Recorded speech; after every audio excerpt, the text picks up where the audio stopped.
এসময়ত এটা দ্বীপত সকলো ধৰণৰ স্বাভাৱিক প্ৰবৃত্তিয়ে একেলগে বাস কৰি আছিল।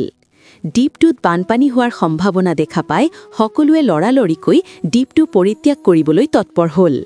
সকলো প্ৰবৃত্তিয়ে দ্বীপৰ পৰা গুচি গ'ল, কিন্তু ভালপোৱা কিবা কাৰণত দ্বীপটোৰ পৰা তেতিয়াও যাব পৰা নাছিল। ইতিমধ্যে দ্বীপটোত বানপানী আৰম্ভ হ'ল।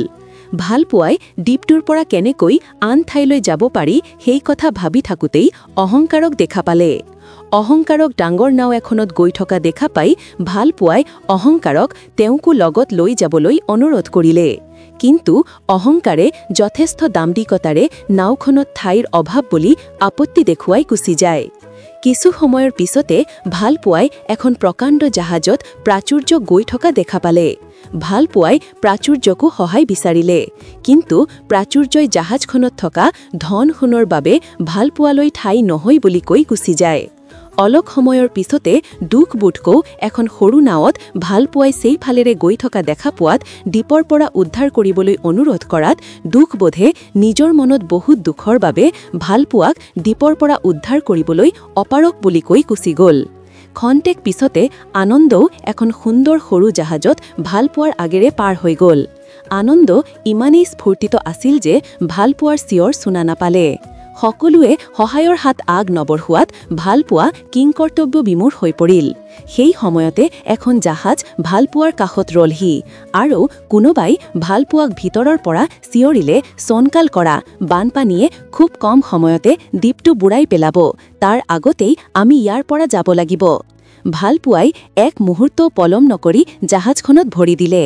নিৰ্দিষ্ট সময়ত ভালপোৱা জাহাজখনৰ পৰা নামি এক নিৰাপদ স্থানত খোজ পেলায়। জাহাজখন বৃহৎ বাবে ভিতৰত ভালপোৱাই বেলেগ কোঠাবোৰত কোন আছিল বা ভালপোৱাক কোনে ইমান সহৃদয়তাৰে উদ্ধাৰ কৰিলে জানিব পৰা নাছিল।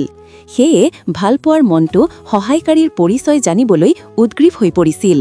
সেই সময়তে ভালপোৱাই তেওঁৰ কাষলৈ জ্ঞানক হাঁহিমুখেৰে আই থকা দেখা পাই নিশ্চিত হ'ল যে দ্বীপটোৰ পৰা ভালপোৱাক নিৰাপদেৰে জ্ঞানে উদ্ধাৰ কৰিলে। সেয়ে ভালপোৱাই জ্ঞানক চাপুতি ধৰি ক'লে, "তোমাৰ ওচৰত মই চিৰদিনৰ বাবে ঋণী হৈ পৰিলোঁ।" জ্ঞানে ইয়াৰ কাৰণ জানিব বিচৰাত ভালপোৱাই দ্বীপটোৰ পৰা সুকলমে উদ্ধাৰ কৰাৰ বাবে বুলি কোৱাত জ্ঞানে স্বভাৱসুলভ হাঁহিটোৰে ক'লে, "তোমাক দ্বীপটোৰ পৰা মই উদ্ধাৰ কৰা নাই, তোমাক সময়েহে উদ্ধাৰ কৰিলে।" বাকী সকলোৰে বিভিন্ন কাৰণ দৰ্শাই ভালপোৱাক দ্বীপটোত এৰি অহাৰ পিছত সময়ে ভালপোৱাক এনে কি কাৰণতনো উদ্ধাৰ কৰিলে সেয়া জ্ঞানৰ পৰা জানিব বিচাৰিলে। তেতিয়া জ্ঞানে ভালপোৱাৰ মূৰত হাত থৈ ক'লে, "ভালপোৱা, তোমাৰ প্ৰকৃত মূল্য একমাত্ৰ সময়েই জানে। দুখৰ সময়ত ভালপোৱাৰ মহত্ব কিমান সেয়া একমাত্ৰ সময়েহে উপলব্ধি কৰিব পাৰে।"